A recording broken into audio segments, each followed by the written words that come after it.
Prior to beginning the activity, please be sure to review the faculty information and disclosure statements, as well as the learning objectives. After listening to the activity, complete the post-test by clicking the Earn Credit link in the episode description. Downloadable slides and resources are also available. The following presentation is copyrighted by Medscape. No use, broadcast, or recording of this presentation or any part thereof is permitted without the written authorization of Medscape. The following presentation is part of a certified educational activity provided by Medscape Education and supported by an independent educational grant from Laboratory Corporation of America.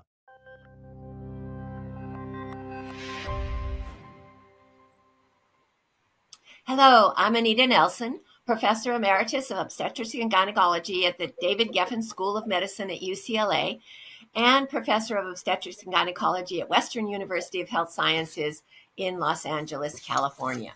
Welcome to this program titled Preeclampsia Screening in Every Trimester. Joining me today are Cornelia Graves, who is Medical Director at Tennessee Maternal Fetal Medicine. She's Director of Perinatal Services at St. Thomas Health, Co-Director of the Collaborative Perinatal Cardiac Center, Clinical Professor at Vanderbilt University, and Adjunct Professor at Meharry Medical College. And Ravi Thadani, who is Executive Vice President for Health Affairs at Emory University. He's Executive Director of the Woodruff Health Sciences Center and Vice President of the Emory Healthcare Board of Directors in Atlanta, Georgia. Welcome. In this program, we will discuss the burden of preeclampsia and why we should act early, the limitations of the traditional approach to managing preeclampsia, and the latest advances in screening for the condition. And I have to tell you, as long as I've been in this has been one of the most perplexing and almost horrifying complications and developments in pregnancy. We've seen people develop it very, very rapidly. We've seen the definite consequences of it. And in many situations, we almost historically felt very helpless with limited ways of dealing with it or even predicting the course of it. Today, it's a new day. We're beginning to understand much more of the fundamentals of preeclampsia and the consequences, short-term and long-term. So this is an absolutely wonderful time to review this topic. But let's start with the beginning. What is preeclampsia? Historically, this has been defined by the development of hypertension with proteinuria, indicating renal involvement. Now we see it, though, as a much more comprehensive condition. It's a progressive disease that affects multiple organ systems. And we have different types of preeclampsia. We have early development and later onset. We have preeclampsia with severe features, and then preeclampsia by itself. But this has been such an important complications that it actually drove prenatal care. For certain, what we did in the last month of pregnancy, every week the check of the high blood pressure and the dipstick for the urine proteinuria. So obviously this has been very important over time. What is the burden of preeclampsia? Worldwide, we can see that it affects 3 to 5% of all pregnancies. We see enormous numbers of maternal deaths, some estimates as low as 42,000. I've read as high as 70,000. But that's the tip of the iceberg. For every loss to preeclampsia, at least another 40, maybe as high as 100 women suffer substantial morbidity from the condition. In the United States, 3 to 4% of all pregnancies are going to be complicated by this condition. It accounts for a disproportionate number of preterm births, and almost 1 in 5 of the medically indicated preterm births are attributable to preeclampsia. But this burden is not evenly distributed. We know that non-Hispanic Black women have much higher risks, higher rates of maternal and fetal morbidity, higher rates of maternal mortality compared to other groups. Now, in part, this may be due to disparities in the risk factors, access to prenatal care, and obstetrical interventions that are offered. But there may be some disparities that affect environmental exposures, access to health resources, and health status by itself. Preeclampsia has implications in pregnancy and after pregnancy. In pregnancy, we see a higher incidence of induced labor, higher rates of cesarean births, and preterm births. The risk of maternal death with preeclampsia may be quadrupled compared to women who don't have hypertensive disorders. And the maternal near misses, this is where she would have died had she not been in a healthcare center, eightfold higher with preeclampsia. But what we're coming to appreciate today are the long-term risks from cardiovascular disease. We see this even in the immediate postpartum period and following that last year. Even though there may be some stabilization of the blood pressure, we see that the end organ damage persists. And long-term, women are much higher risk for developing chronic hypertension, to suffering stroke, and most assuredly to suffering renal disease. The infants that result from these pregnancies have medium to long-term risks for neurodevelopmental impairment, insulin resistance, and maybe even overt diabetes, and certainly coronary heart disease. So the question is now, how have we traditionally identified preeclampsia, and what are the limitations of that approach? Of course, there are formal guidelines. The International Society for the Study of Hypertension in Pregnancy has laid them out for us, with the systolic blood pressure greater than 140 and sustained diastolic greater than 90. That starts after 20 weeks of pregnancy. And then the renal manifestations, the liver involvement, neurological complications, the almost paradoxical increase in hematocrit and the platelet loss, and then uteroplacental dysfunction. They're quite clearly laid out, but the experience that you bring to it says, oh, I better evaluate this woman for preeclampsia. When I talk about diagnostic criteria, I talk about clinical diagnoses. Preeclampsia is really a clinical diagnosis. And I think that this is where a lot of times we actually fall short in the diagnosis of preeclampsia. Preeclampsia, it cannot be diagnosed historically by lab values. And then while we do use proteinuria as one of our markers for preeclampsia, it may or may not be present. So the clinical things that I really look for are weight gain. People talk about edema, but I'm from the South, so everyone has edema in their lower extremities in the summertime.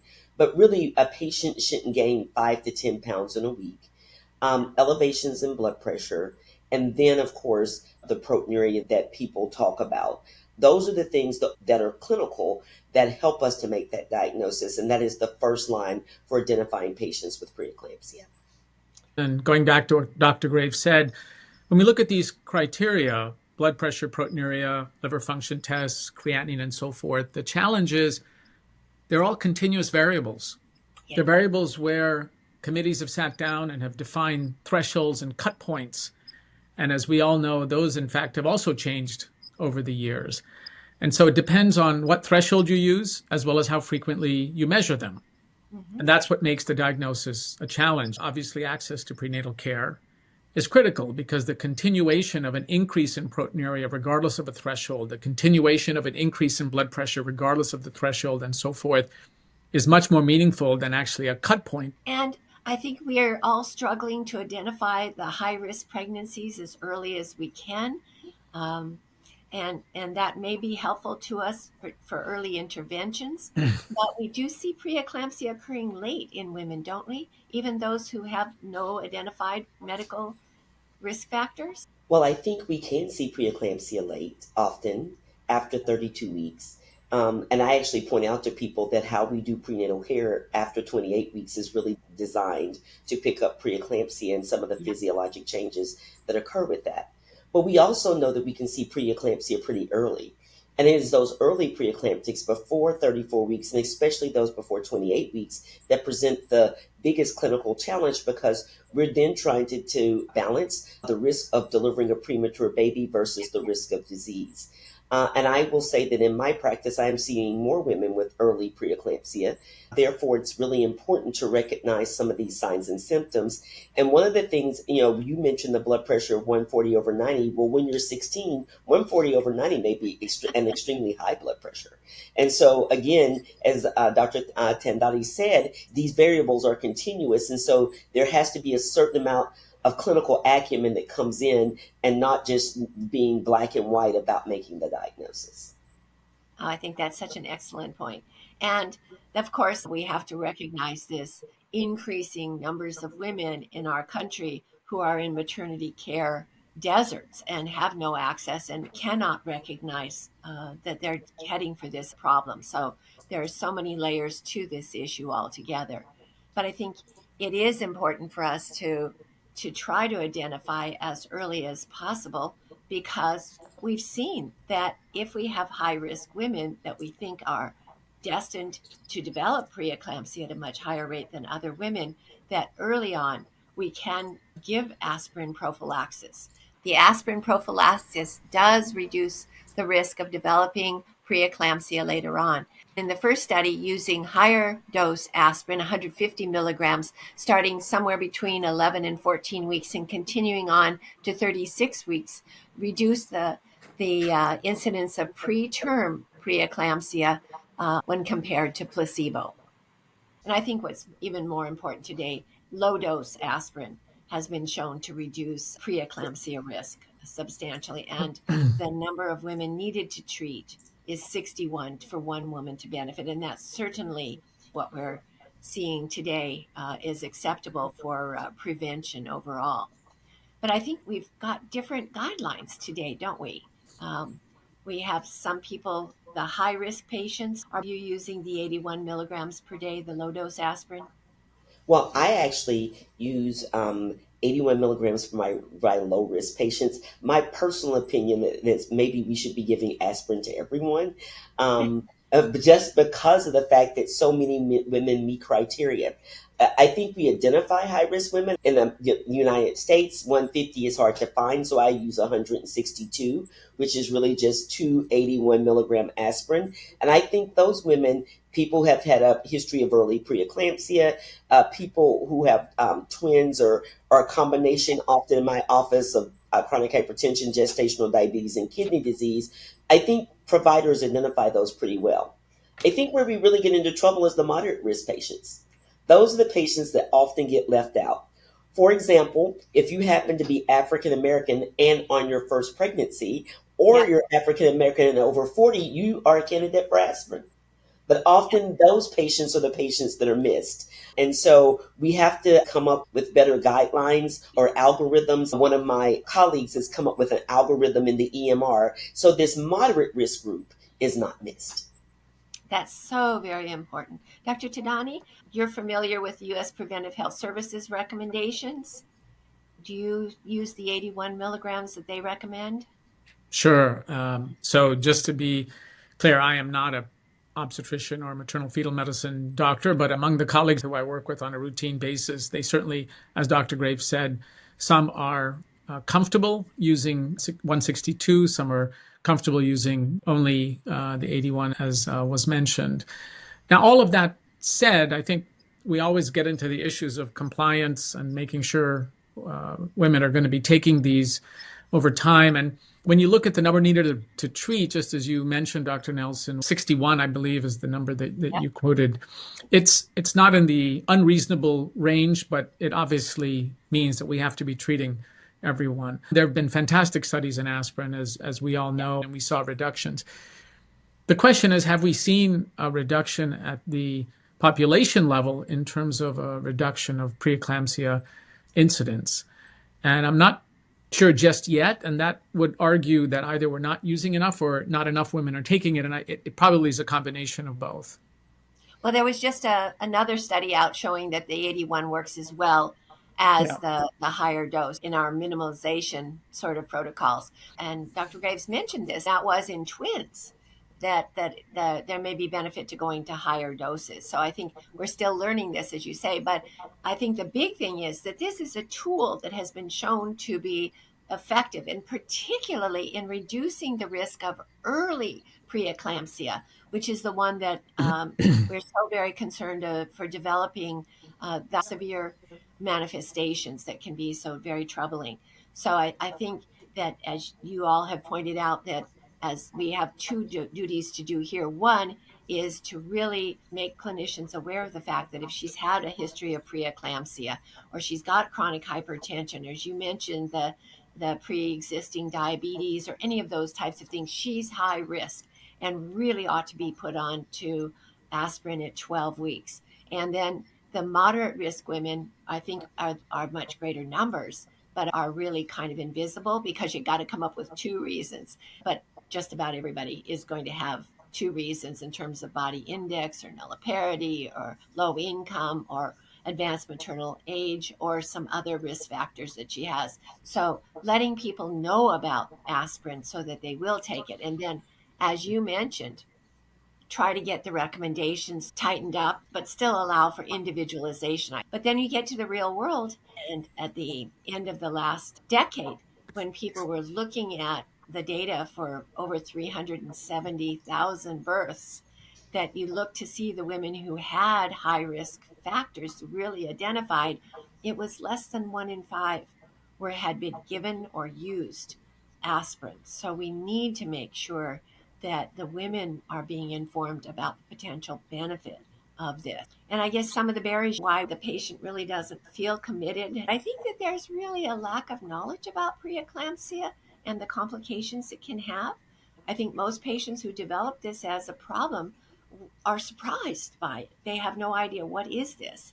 And I don't think we've really informed our patients, particularly our high risk patients, before they conceive, what their trajectory could be and what we will do to try to prevent it.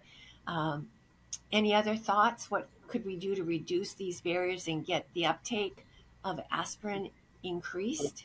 One of the things we do know is there are some racial differences in response to dosing.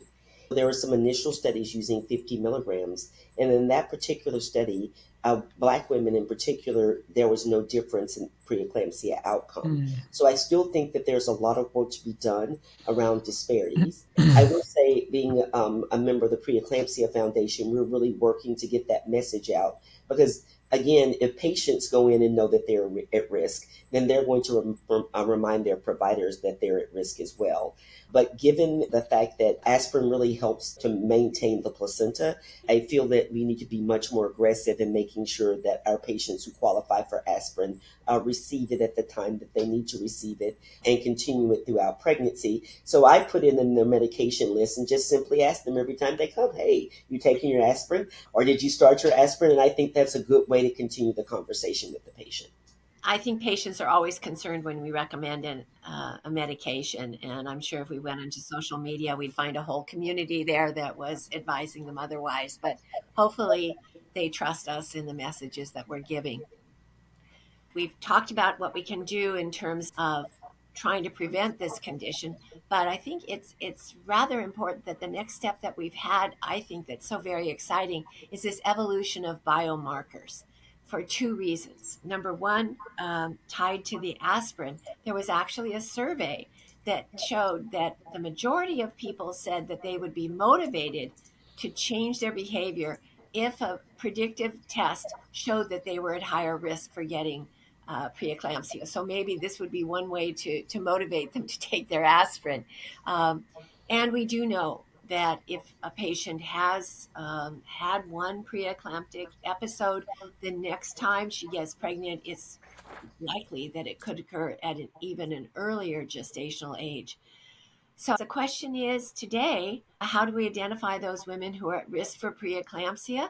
We've already talked about several of the maternal history and risk factors: prior preeclampsia, chronic hypertension, diabetes, advanced maternal age. But I think that our understanding of what might be important biomarkers took a long time. Partly we didn't have any animal model, and we didn't understand the underlying pathophysiology. I have to tell you, when I was training, that they were actually thinking that preeclampsia was due to an immune condition, autoimmune. because it occurred with exposure to the first partner and with any new partner. When it was with the first pregnancy, this all seemed to make sense. And of course, it didn't. We recognize today the pivotal role that the placenta plays, not in all of pregnancy, but also particularly in the development of early preeclampsia. And I think as that's becoming clearer, we're getting much better tools to help our patients. So, Dr. Tadani, what is our current understanding? Sure. Thanks for that, Dr. Nelson. Let me just first say, it had always been known that the disease involved the blood vessels, whether the injury was immune related or not. As you said, that was a debate. But the blood vessel hypothesis, that it was squarely in that space, had always been hypothesized and turned out to be correct. It's thought that preeclampsia is a two-stage process. That is, there's shallow invasion of the trophoblast, and hence, when you look pathologically, you see impaired spiral artery remodeling. And as a result of that, whether it be ischemia, probably triggered by ischemia, but other injury, the placenta releases certain factors into the maternal circulation. And hence, when Dr. Graves sees a patient, she's looking for cerebral complications, she's looking for blood pressure, she's looking for kidney involvement, it can involve the liver. These are all probably a result of factors released from the placenta that make their way to these organs. The factors in particular have to do in the space of angiogenesis, and obviously that means blood vessel formation. And you can measure placental growth factor, which is released from the placenta, and that's sort of the good protein, if you will. So when we get the endothelial damage, the vessels become leakier and we get a lot of edema, and this is so very widespread, yes? Yeah, the elevated ratio highlights that the levels are indicative of injury to blood vessels. So we see high blood pressure. They're indicative of injury to the endothelium in the liver. So you see elevated liver function tests. They're indicative of potential injury to the brain because these receptors exist in the brain blood vessels. And so the biology, which is linked to the placenta and the release of these factors, are intimately linked and then to the clinical diagnosis that Dr. Graves highlighted. So how can we use this for first trimester screening?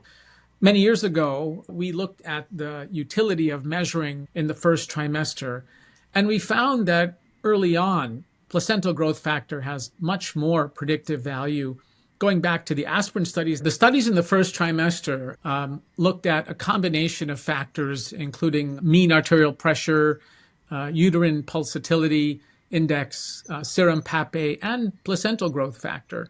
Using a combination of those variables, putting it into an equation and coming up with a risk estimate, it was then used to randomize women to aspirin versus no aspirin. So in other words, you said, who was at high risk and let's randomize them. And that's where the studies actually showed that you could actually reduce the risk of preeclampsia with severe features if you treated those women with aspirin. But ACOG doesn't recommend universal first trimester screening, but I do think that some of the subspecialties are supporting it when it's integrated into the local healthcare system, aren't they?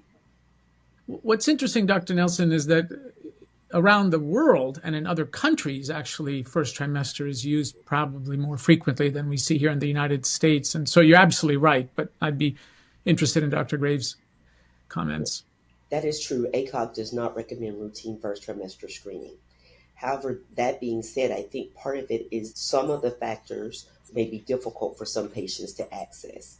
In particular, uterine artery pulsatility index, which is part of the first trimester screen, because it requires a certain amount of sonography experience, probably in a place where there's maternal fetal medicine. That being said, there are some of us who are looking at other options besides that in order to make the test more universally applicable. The other reason that I think has been some hesitation is because of the aspirin debate. But now that that debate has been closed, I think we're going to see more and more places kind of try to roll out the first trimester serum screen and other options for screening as well. In my office, we're actually doing a trial of looking at AI and EKG for the prediction of preeclampsia. by using a simple tool like an Apple Watch, which makes it much more universally transferable to more populations. So I think there's going to be more conversation in this area. But in other countries, as Dr. Tanhani said, it is the standard of care to offer first trimester screening to low risk women and then to risk stratify them into a higher risk group and start them on aspirin. We're just not there here in the United States quite yet. I think that's so exciting. And I've even heard that they're measuring capillary density in the folds between the skin folds to help predict it. It's just amazing to see what we may be able to have as non-invasive screening to predict what may happen later in pregnancy. But let's move on. In the second and third trimester, Connie, can you tell us what we're doing for screening and what Well, tests we have I available? think in the United States, this has been very exciting because it is the first FDA approved test for the diagnosis of preeclampsia ever. But in the past, the way we diagnose preeclampsia is much about how we talk today. We use non-specific laboratory markers, and then we try to extrapolate and interpret those in terms of the clinical setting. So this test, it is an S-FLIT, which is a soluble factor in the blood, tyrosine-like factor in the blood, as to the placental growth factor ratio.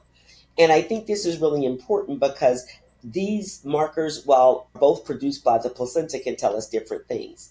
Now, there have been some studies that looked at this in hospitalized women. This is not approved in the United States outside of a hospitalized patient or women who are having a hospital encounter like triage. In other countries, it is also approved for outpatient management. But what is important is that the ratio greater than 40 can predict preeclampsia with severe features in 2 weeks. The negative predictive value is 96%. And why is that so important? Because when we have patients between 23 and 35 weeks who we are suspecting preeclampsia, often we have to admit them to the hospital for long-term observation. And when that occurs, that kind of displaces the entire family unit while the mother's in the hospital. So if she's less than 40, I can pretty much reassure and say this is probably chronic hypertension, which also the test differentiates, and I can send that patient home. And if it's positive, I can talk to the patient about the need for long-term surveillance inside a hospital setting. This test was also performed in Europe, and I think the other validation thing about this test, again, is sensitivity and specificity are around 80%, but in the European study with a cutoff less than 38, the negative predictive value was 99%, which means if you're negative, you're not likely to develop preeclampsia in 2 weeks, which for the clinician can be reassuring and for the patient as well, given that many of our patients don't live near a hospital and live 2 and 3 hours out. This test is not to replace your clinical acumen, or it's not really to replace the other tests that we have used in the past, such as our complete blood count or our electrolyte markers, such as creatinine. It is to be used as an adjuvant. In this small study in the United States, in 65 hospitalized patients, what they showed again is that the negative predictive value was about 94%. And the ability to diagnose preeclampsia with severe features was 79% versus about 6%. But the other thing about this test is there are maternal and fetal adverse events, and this test can predict those as well. And one of the things that we are currently looking at is not just the ratio, but S-FLIT separately and placental growth factor separately.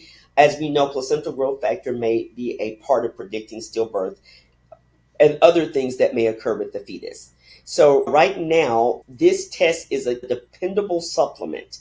So let's say you're really worried about the patient, you test her, and she's negative.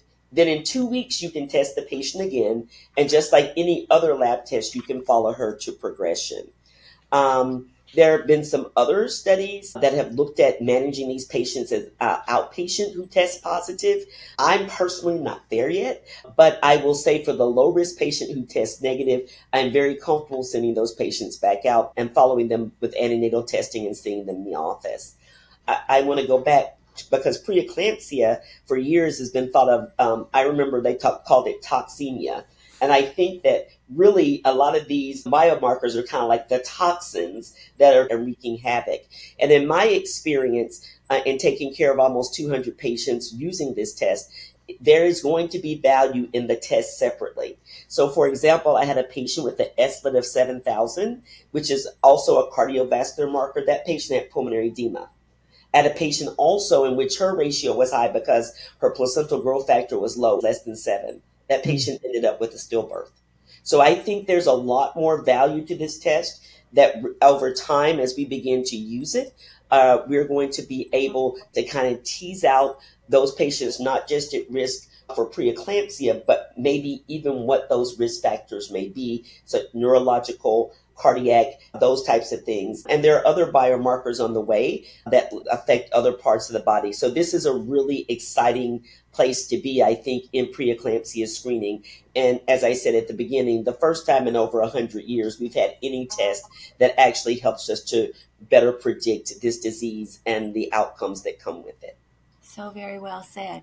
So overall, we can see that early risk stratification is important. We can see the screening can help us with that. That maybe, as you suggest, that if a patient were to know that she's at higher risk, she might adhere better to the aspirin recommendations that we're making. And it can actually change what prenatal services we offer in what settings we offer them. And it allows us to individualize patient care so much better. Rather than lumping, we get to deal with patients one on one in their whole context. And I love that model that you suggested. It gives us a chance to take a continuum and not be arbitrarily dichotomizing our recommendations, that we can put it into the context and utilize all the aspects of the ratio itself. So let's look at a couple of cases to think about how to integrate screening into care. What would you do for a patient who wasn't adhering to her aspirin recommendations? Well, the first thing I always ask patients is why they're not adhering. I think we make a lot of assumptions about patients. And so I think the first thing is to ask why they're not using it. And then again, to just re educate the patient to why it's important. And then assess those barriers and try to help the patient overcome those in order to help with adherence. I'll make her a partner in her own care. I love that. What Yes. about the patient transitioning from low risk to high risk during the third trimester? We talked about these suddenly pop up cases, right? Well, one of the things I think it is important is to educate patients. So, although I'm a maternal fetal medicine specialist, I do not take for granted that patients get education when they're seeing their primary provider. So, in my office, I have tear offs for preeclampsia and pamphlets for preeclampsia because, Dr. Nelson, I think you're exactly correct. Women are often so surprised that they're getting preeclampsia or any issue. So when you move them from that low risk to high risk, it can be devastating. So I think preparing women up front that they're at risk, and then having some understanding with them about how this is traumatic as they move from low risk to high risk is really important in getting them to buy in to the care plan. Dr. Tani, what kind of take home points would we want to share about screening for preeclampsia in every trimester? What would you want our listeners to learn? First, going back to where you began, which is we're in a very different place today in terms of the diagnosis and intervention for this condition that still affects hundreds of thousands of women in the United States and, of course, many more around the world. It's a devastating condition. And, of course, if we had tools, namely diagnostics and intervention, therapeutics, that would be outstanding. And we're there today. Dr. Graves highlighted the importance of adherence to medications and what's in her armamentarium to use. We finally have biological markers, and as Dr. Graves said, they're not to be used alone. They're to be used in conjunction with the clinical acumen, with other measures, and certainly they're not to be used to make decisions of delivery or discharge, but to use among the other things that Dr. Graves uses in her practice to predict who's going to get the condition and how best to intervene. I think these kinds of biomarkers will also help us test other interventions moving forward in the future, and we're going to be in a different place, hopefully in a few years from now on that front. But really, the obstetrical and MFM community has stepped up quite a bit in terms of this particular disease, and I'm very optimistic. Thank you so very much. Connie, what take-home messages would you want to share? Well, I think that, again, Dr. Tendali said it best. We are in a great place from where we were before. But I also think that this is our opportunity in women's health to eliminate disparities. And when we were talking about non adherence, many of our patients don't trust the medical system because the medical system has not always been that trusting for them.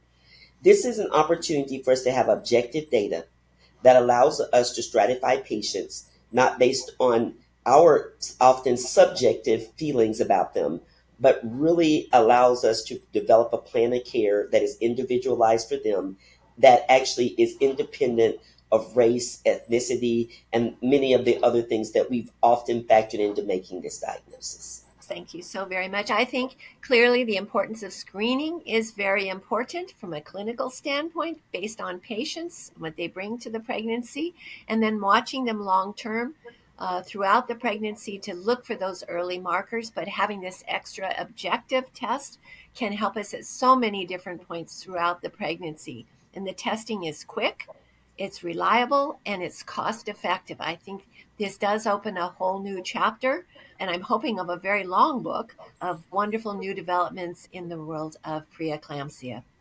Connie, Ravi, I want to thank you for this great discussion, and I want to thank you for participating in this activity. Please continue on to answer the questions that follow and complete the evaluation.